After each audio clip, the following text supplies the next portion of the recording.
CPM-നെതിരെ KPCC മുൻ president K Sudhakaran നടത്തുന്ന സത്യാഗ്രഹ സമരം രാഷ്ട്രീയ വൃത്തങ്ങളിൽ ചൂടേറിയ ചർച്ചകൾക്ക് വഴിയൊരുക്കുന്നതിനിടെ സുധാകരന്റെ പഴയ സാമ്പത്തിക ഇടപാടുകളുടെയും പിരിവ് വിവാദങ്ങളെയും ഉന്നയിച്ച് ശക്തമായ വിമർശനവുമായി ഇടത് അനുകൂല ലേഖനം പുറത്തു വന്നിരുന്നു.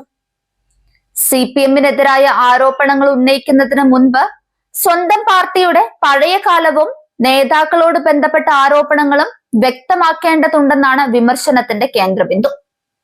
ഇനി അതിൽ പറഞ്ഞിരിക്കുന്ന കാര്യങ്ങൾ കൂടി പറയാം. വേശ്യയുടെ ചാരിത്ര്യ പ്രസംഗം എന്ന് പറയുമ്പോൾ അത് വളരെ പഴയ പ്രയോഗമായി പോകും. സുധാകരന്റെ വ്യാജ പിരിവ് പ്രസംഗം എന്ന് പറയുന്നതായിരിക്കും ഇന്നത്തെ കാലത്തിന് യോജിച്ചത്. വെറുതെ പറയുന്നതല്ല.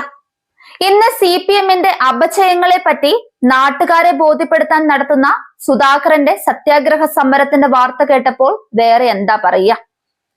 പിരിച്ച പണം ദുരുപയോഗം ചെയ്തു എന്ന് CPM-ലെ തന്നെ ഉത്തരവാദിത്തപ്പെട്ട ഒരു വ്യക്തി പരസ്യമായി പറഞ്ഞു.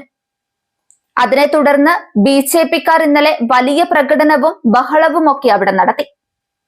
അപ്പോൾ കണ്ണൂർ സിംഹമായ ഞാൻ ഇവിടെ ജീവിച്ചിരിക്കുമ്പോൾ എന്തെങ്കിലുമൊക്കെ നടത്തിയില്ലെങ്കിൽ അത് വലിയ മോശമല്ലേ? പോരാഞ്ഞിട്ട് പഴയ KPCC പ്രസിഡന്റും. പക്ഷെ ഒരു കുഴപ്പവുമില്ല സുധാകര. എത്ര തന്നെ ശരിയാണെങ്കിലും മിനിമം നമ്മൾ ചെയ്യാത്ത തെറ്റല്ലേ മറ്റുള്ളവരുടെ പേരിൽ ആരോപിക്കാൻ പറ്റും. നമ്മുടെ കല്യാശ്ശേരിയിലെ രാജ സ്കൂളിന്റെ കാര്യം ഓർമ്മയുണ്ടോ? കരുണാകരൻ പഠിച്ച സ്കൂളാണെന്നും കരുണാകരന്റെ ഓർമ്മ നിലനിർത്താൻ അത് വിലയ്ക്ക് വാങ്ങി അദ്ദേഹത്തിന്റെ പേരിൽ പുനർനാമകരണം ചെയ്ത് നടത്തിക്കൊണ്ടു പോകണമെന്നും പാർട്ടിക്കാരെയും പാർട്ടി സ്നേഹികളെയും ഉദ്ബോധിപ്പിച്ച് ഒരു സൊസൈറ്റി തട്ടിക്കൂട്ടി 16 കോടി രൂപ പിരിച്ചത് ഓർമ്മയുണ്ടോ? എന്നിട്ട് ആ സ്കൂൾ കമ്മ്യൂണിസ്റ്റുകാർ വാങ്ങുകയും ചെയ്തു.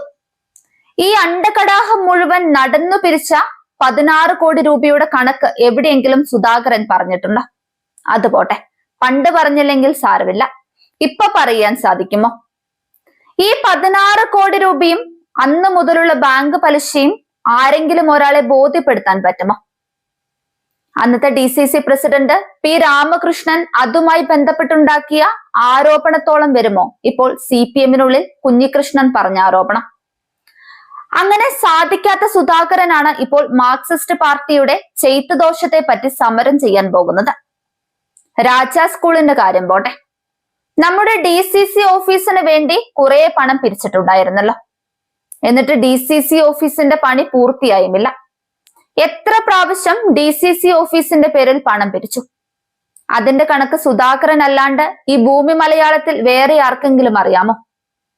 സൂര്യന് താഴെ മലയാളി താമസിക്കുന്ന മുഴുവൻ പ്രദേശങ്ങളിൽ നിന്നും തോർത്ത് കൂട്ടിപ്പിഴിഞ്ഞ് കാശ് പിരിച്ചതല്ലേ? എന്നിട്ട് എന്തുണ്ടായി? സുധാകരന്റെ 16,000 സ്ക്വയർ ഫീറ്റ് വരുന്ന വീട് ഈ പണം കൊണ്ടുണ്ടാക്കിയതാണ് എന്ന് കോൺഗ്രസുകാർ അടക്കം പറയുന്നുണ്ട്.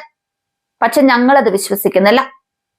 ഒടുവിൽ അന്നത്തെ DCC പ്രസിഡന്റ് സതീശൻ പാച്ചേനയുടെ വീട് വിറ്റ കാശുകൊണ്ടാണ് DCC ഓഫീസ് ഇന്ന് കാണുന്ന രീതിയിലെങ്കിലും പണിതെടുക്കാൻ പറ്റിയത്. എന്നിട്ടും സുധാകരന് മുറുമുറുപ്പ്. ഇപ്പോഴത്തെ പുതിയ പ്രശ്നം ഇതൊന്നുമല്ല, കേന്ദ്രത്തിൽ ഭരണം പിടിച്ചെടുക്കാം, അപ്പോൾ ഭീഷണിപ്പെടുത്തി ഒരു മന്ത്രിയാകാം, അതോടുകൂടി ചില നടപടികളൊക്കെ സംഘടിപ്പിക്കാമെന്ന് കരുതിയാണ് പാർലമെന്റിലേക്ക് മത്സരിച്ചത്. അപ്പോഴാണ് മനസ്സിലായത് ഈ BJP-ക്കാർ വൃത്തികെട്ടവന്മാർ അങ്ങോട്ടൊന്നും അടുപ്പിക്കില്ലെന്ന്. എന്നാൽ ഇനി അവസാന പ്രതീക്ഷയാണ് ഭരണമാറ്റം. വരുന്ന നിയമസഭാ തെരഞ്ഞെടുപ്പിൽ കേരളത്തിൽ ഒരു ഭരണമാറ്റം ഉണ്ടായാൽ അന്ന് തന്റെ പേര് ആരും മറന്നു പോകരുത്. ഒരു ചെറിയ മന്ത്രിയായി അവസാനത്തെ പിരിവും പിരിച്ച് മംഗളം പാടി അവസാനിപ്പിക്കാമെന്നാണ് തീരുമാനം. അതിന് ആദ്യം വേണ്ടത് നാട്ടിൽ ജീവിച്ചിരിപ്പുണ്ടെന്ന് നാട്ടുകാരെ ബോധ്യപ്പെടുത്തുക എന്ന ചടങ്ങാണ്. അതിനുള്ള പുറപ്പാടാണ് ചേവകർ ഇപ്പോൾ നടത്തിക്കൊണ്ടിരിക്കുന്നത്. മുഖ്യധാരയിൽ ഇടിച്ചു നിന്നില്ല എങ്കിൽ എല്ലാവരും കൂടി ചവിട്ടി പുറത്താക്കും. പണ്ടെല്ലാവരെയും ചവിട്ടി പുറത്താക്കിയതാണല്ലോ. എന്തായാലും സംഭവാമി യുകെ